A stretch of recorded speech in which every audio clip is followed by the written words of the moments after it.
بسم اللہ الرحمن الرحیم۔ معزز ناظرین و سامعین حضرات، امید کرتا ہوں کہ آپ ایمان اور عافیت کی بہترین حالت میں ہوں گے۔ اللہ جل شانہ آپ کو اور آپ کے تمام متعلقین کو اپنے حفظ و امان میں رکھے۔ سامعین محترم، ہماری آج کی ویڈیو کا عنوان ہے 14 اگست اور اس کا پس منظر۔ اس بات کو سمجھنے کے لیے ہمیں تھوڑا سا پیچھے جانا پڑے گا کہ خطہ بر صغیر پہ تقریباً 1000 سال تک مسلمانوں کی حکومت رہی۔ پھر مسلمانوں کی ایمانی کمزوری اور دیگر کئی سارے عوامل مل کر مسلمانوں کا زوال شروع ہوا۔ رفتہ رفتہ شاہان مغلیہ کی سلطنت اختتام پذیر ہوئی اور انگریز سامراج نے اس خطہ بر صغیر میں اپنے قدم تجارتی برطانیہ کی ایک تجارتی کمپنی ایسٹ انڈیا کے ذریعے تقریباً 1600 صدی میں یہاں قدم رکھے اور آہستہ آہستہ انہوں نے طاقت حاصل کی اور 1857 کی جنگ آزادی کے بعد انہوں نے براہ راست اس خطہ بر صغیر پہ حکومت شروع کر دی۔ سامعین محترم، انگریز جب برسر اقتدار آیا تو انگریز کو سب سے زیادہ اس خطے میں جس سے خطرہ تھا، جس مذہب سے اور جس قوم سے، وہ مذہب اسلام تھا اور وہ قوم مسلمان تھی۔ لہذا انگریز کا سب سے بڑا مخالف بھی مسلمان رہا اور مسلمانوں نے انگریز کے خلاف آزادی کی تحریک شروع کی اور یہ تحریک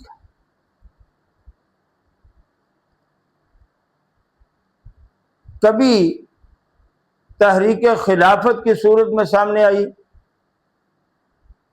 کبھی تحریک ریشمی رومال کی صورت میں سامنے آئی اور کبھی تحریک آزادی کے نام سے مسلمانوں نے اپنی اجتماعیت اور اپنی قوت کو اکٹھا اور مجتمع کرنے کی سعی کی اور اس میں نمایاں کردار۔ سامعین، آپ حیران ہوں گے اگر آپ بر اعظم ایشیا اور بالخصوص بر صغیر کی تاریخ کا مطالعہ رکھتے ہیں تو یقیناً آپ اس بات سے واقف ہوں گے کہ انگریز کے خلاف جتنی بھی تحریکیں چلی ان کی قیادت علماء کے ہاتھ میں رہی۔ خاندان شاہ ولی اللہ محدث دہلوی رحمہ اللہ سے لے کر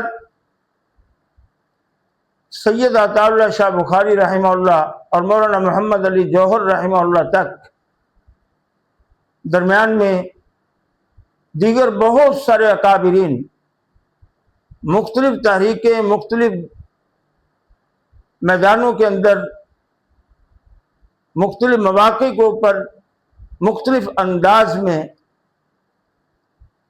انگریز کے خلاف اپنی تحریک کو لے کے چلتے رہے اور مسلمانوں کے اندر آزادی کی روح بیدار کرتے رہے۔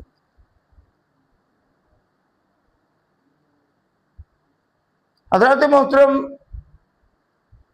بالآخر تحریک آزادی اس نے اپنا رنگ دکھایا اور مختصر کرتا ہوں 1947 میں 14 اگست سن 1947 کو کلمے کی بنیاد پر مملکت خداداد 27 رمضان مبارک 14 اگست سن 1947 عیسوی کو مملکت خداداد اسلامی جمہوریہ پاکستان مارد وجود میں ہے۔ یہاں یہ بات باور کراتے چلوں کہ خالصتاً اسلام کی بنیاد پہ قائم ہونے والے خطہ ارض پہ دو ممالک، دو سلطنتیں ایسی ہیں، دو سلطنتیں، دو حکومتیں ایسی ہیں جو خالصتاً اسلام کی بنیاد اور آساس پہ وجود میں آئی۔ ان میں پہلی ریاست آج سے 1450 سال قبل وادی یثرب مدینہ منورہ میں امام الانبیاء صلی اللہ علیہ وسلم کی تشکیل دی ہوئی ریاست طیبہ، جو خالص اسلام کی بنیاد پہ، اسلام کی اساس پہ مارد وجود میں آئی، اور دوسری ریاست 14 صدیاں تقریباً گزر جانے کے بعد کلمے کی بنیاد پر اور اسلام کے اساس پر مارد وجود میں آنے والی دوسری ریاست اسلامی جمہوریہ پاکستان۔ سامعین محترم، اللہ کی یہ نعمت عظمی ہے، اس پہ اللہ جل شانہ کا شکر ادا کرنا چاہیے۔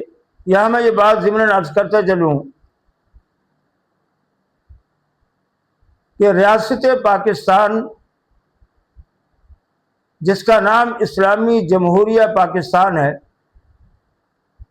بڑوں نے یہ نام بہت ہی سوچ کر سمجھ کر اور مسلمانوں کے احوال کو مد نظر رکھتے ہوئے یہ نام تشکیل دیا۔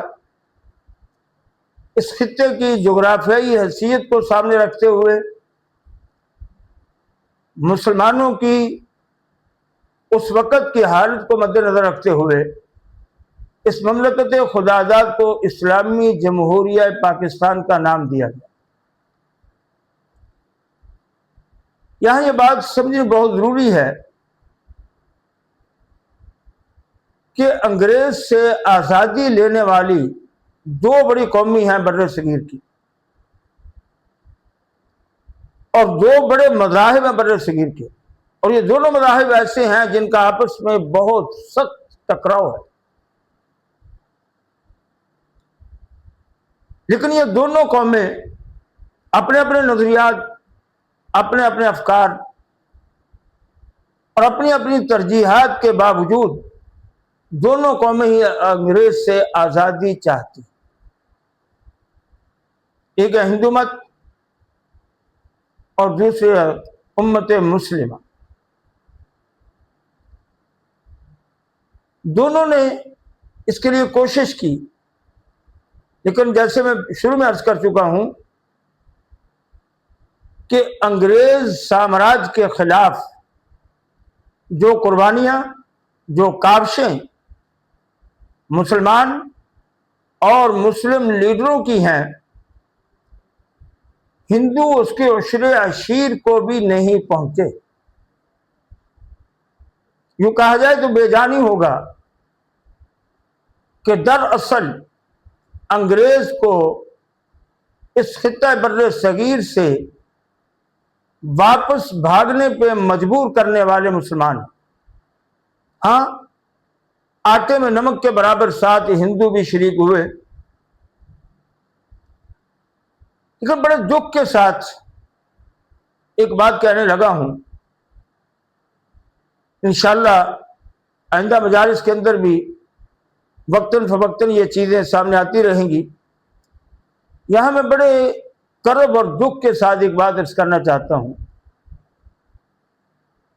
کہ انگریز سے آزادی لینے والوں میں ہندو بھی ہیں اور انگریز سے آزادی حاصل کرنے والوں میں مسلمان ہیں، دیگر اقوام بھی ہیں، بدھ مت ہیں، جین مت ہیں، برہمن ہندوؤں کی ایک اعلیٰ قسم، لیکن نمایاں جو ہے دو قومیں، ہندو اور مسلم۔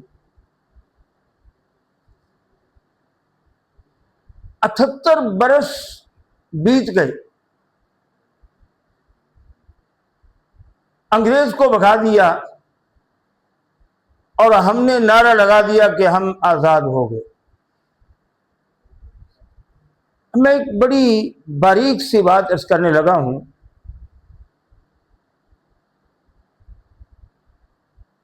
اس وقت ہندو کہاں کھڑا ہے اور مسلمان کہاں کھڑا ہے؟ سامعین، ہندو کی جو بھاشا ہے، ہندو بھاشا کے شبد ہیں، میرے الفاظ پہ غور کرنا، ہندو بھاشا کے شبد پردھان منتری، رکشا منتری وغیرہ ہیں، اور پاکستانی مسلمان کے ورز سی ایم، پی ایم وغیرہ ہیں۔ حالانکہ ہندو سے نفرت کرنے والا مسلمان ہے، ہندو سے بغاوت کرنے والا مسلمان ہے، ہندو سے عداوت کرنے والا مسلمان ہے، ہندو کو بھگانے والا مسلمان ہے، اور ہندو کا سب سے بڑا اس خطے میں مخالف مسلمان ہے، انگریز کا مخالف، انگریز کو بھگانے والا، انگریز سے عداوت مول لینے والا، اور انگریز کو اس خطے سے چلے جانے پہ مجبور کرنے والا مسلمان ہے۔ بات کو اختتام کی طرف لے جا رہا ہوں۔ لارڈ میکالے یا میکال کے ایسا کچھ نام ہے اس کا، اس نے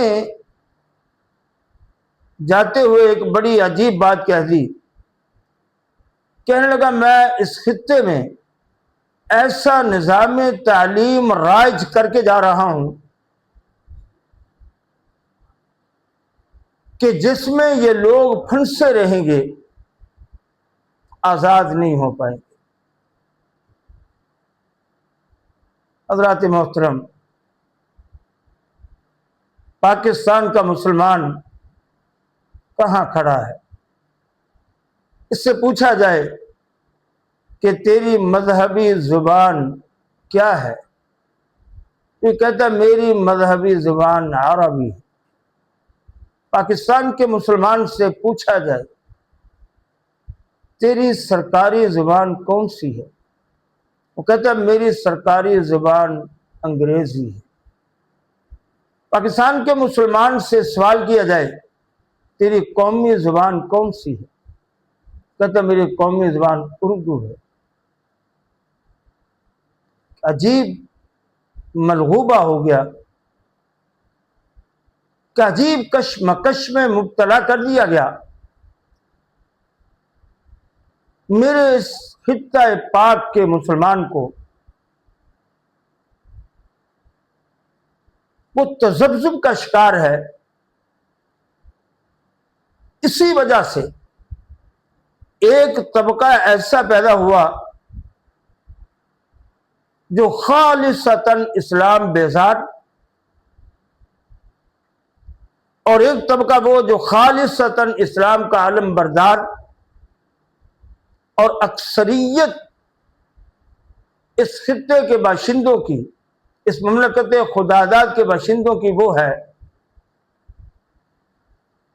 جو مذبذبین بین ذلک لا الہ ہؤلاء ولا الہ ہؤلاء، نہ ادھر کے ہیں نہ ادھر کے ہیں، تذبذب کا شکار ہیں۔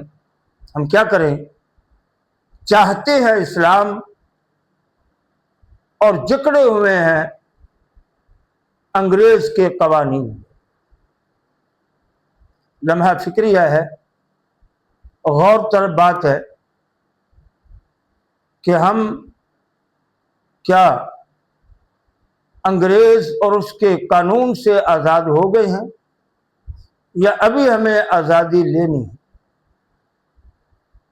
بڑے درد کے ساتھ عرض کر رہا ہوں، اس پہ ذرا نہیں، پورا سوچئے اور اپنی نسلوں کو بھی اس بات پہ سوچنے کے اندر لگائیے.